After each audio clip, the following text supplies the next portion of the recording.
Hey there, friends. Pastor Jason. Glad you could join me for daily devotionals. We're back in Job, and we've got a new person on the scene, Elihu, a young person who's sat back, listened to all the arguments, and now he's going to interject as kind of like a moderator, an in-between kind of person who's not going to take anybody's side.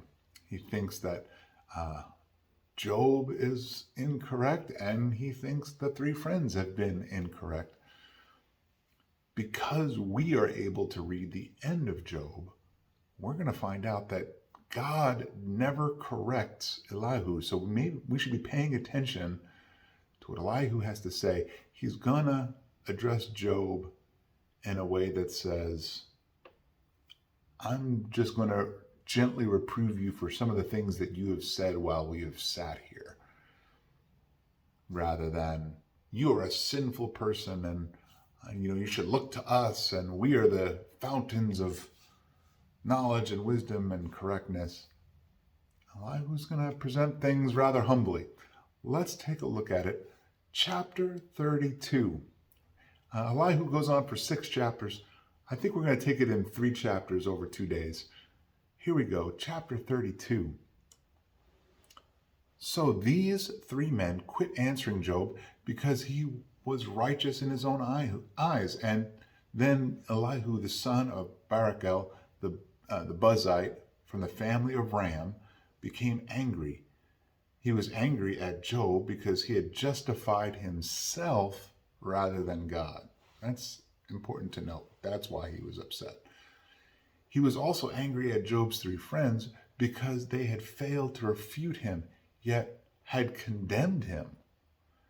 Now Elihu had waited to speak to Job because they were all older than he. But when he saw that the 3 men could not answer Job, he became angry. So Elihu, son of Barachel, the Buzite, replied, I am young in years, while you are old. Therefore I was timid and afraid to tell you what I know. I thought that age should speak and maturity should teach wisdom, but it is a spirit in man and the breath of the Almighty that give him understanding. It is not only the old who are wise, or the elderly who understand how to judge. Therefore I say, listen to me. I too will declare what I know. Look, I waited for your conclusions. I listened to your insights. As you sought for words, I paid close attention to you, yet no one proved Job wrong. Not one of you refuted his arguments. So do not claim, we have found wisdom. Let God deal with him, not man. But Job has not directed his argument to me, and I will not respond to him with your arguments. Job's friends are dismayed and can no longer answer. Words have left them. Should I continue to wait now that they are silent? Now that they stand there and no longer answer? I too will answer. Yes, I will tell what I know, for I am full of words, and my spirit compels me to speak. My heart is like unvented wine. It is about to burst like new wineskins. I must speak so that I can find relief. I must open my lips and respond. I will be partial to no one. I will not give anyone an undeserved title, for I do not know how to give such titles. Otherwise, my Maker would remove me in an instant. Chapter 33. Now, Job, pay attention to my speech and listen to all my words. I am going to open my mouth. My tongue will form words on my palate. My words come from my upright heart, and my lips speak with sincerity what they know. The Spirit of God has made me, and the breath of the Almighty gives me life. Refute me if you can. Prepare your case against me. Take your stand. I am just like you before God. I was also pinched off from a piece of clay.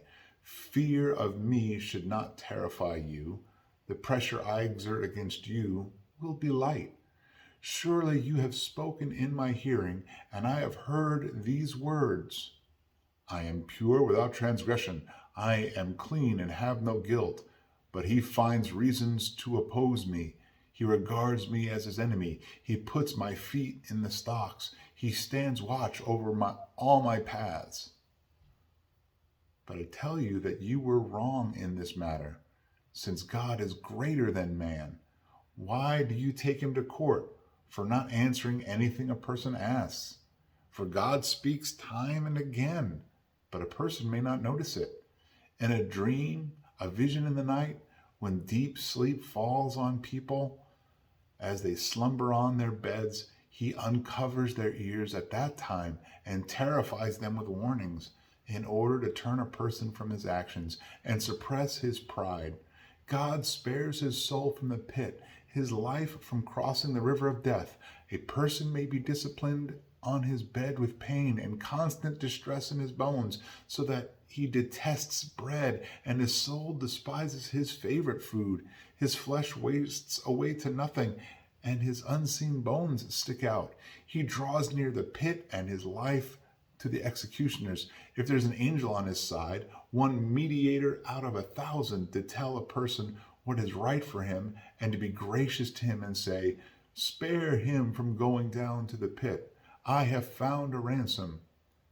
Then his flesh will be healthier than in his youth, and he will return to the days of his youthful vigor. He will pray to God, and God will delight in him, that man will see his face and with a shout of joy, and God will restore his righteousness to him. He will look at men and say, "I have sinned and perverted what was right, yet I did not get what I deserved. He redeemed my soul from going down to the pit, and I will continue to see the light." God certainly does all these things 2 or 3 times to a man in order to turn him back from the pit, so he may shine with the light of life. Pay attention, Job. Listen to me. Be quiet, and I will speak. But if you have something to say, answer me. Speak, for I would like to justify you. If not, then listen to me. Be quiet, and I will teach you wisdom. Chapter 34. Then Elihu continued saying, "Hear my words, you wise men, and listen to me, you knowledgeable ones. Doesn't the ear test words as the palate tastes food? Let us judge for ourselves what is right. Let us decide together what is good. For Job has declared, 'I am righteous, yet God has deprived me of justice. Would I lie about my case? My wound is incurable, though I am without transgression.'